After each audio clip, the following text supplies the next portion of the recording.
was actually a wrong turn. Why I even went down the road, I have no idea. A drug dealer and addict, Anthony Robinette had no intentions of pulling into a church parking lot. That's where I heard a voice. My whole life changed right there. Anthony was raised by his mother and stepdad, but didn't know his biological father. He grew up going to church with his stepfamily, but felt like an outsider.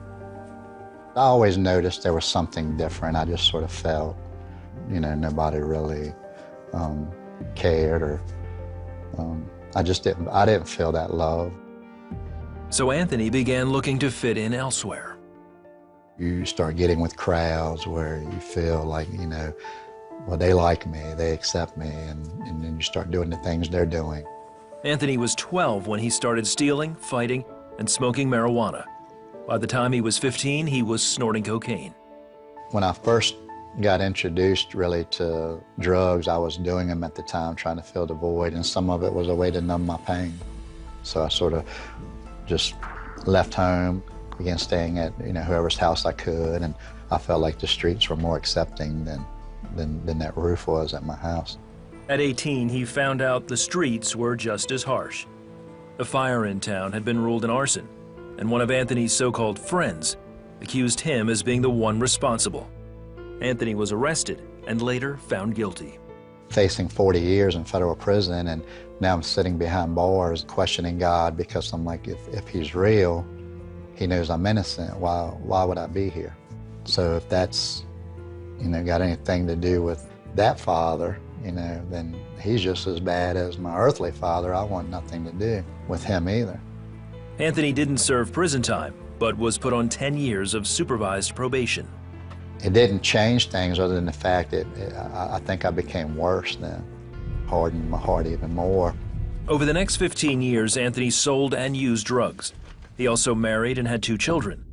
But neither the money, a cocaine high, nor a family were ever enough. For me, I always was, just wanting that I meant something to somebody.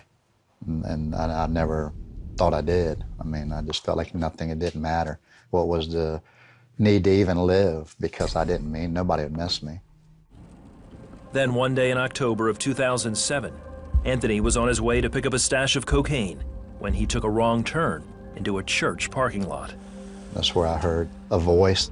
At first I heard my name, and I was just like, what is going on? And didn't quite understand, and it was just a voice that I heard say that you don't have to do what you're getting ready to do, that I can provide all your needs. And I'm like, I don't know what's going on. I don't want none of this. I don't want anything to do with church, anything to do with, God. And he's like, Anthony, I never hurt you.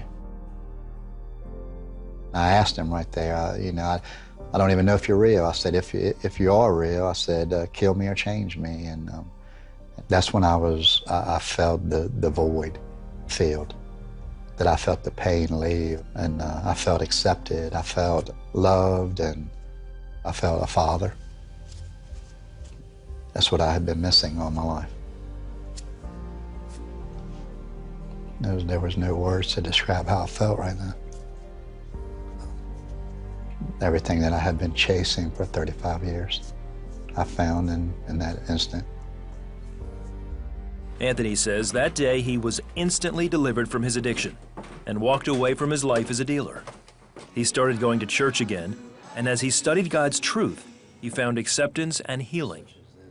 I'm still on that journey, and I'm not finished yet, that he's still doing a lot in me. Today, Anthony leads a ministry in Smithfield, Virginia that helps men find emotional healing.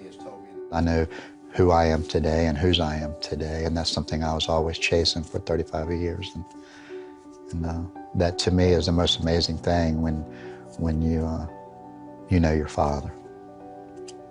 And so I found my father that day in the parking lot.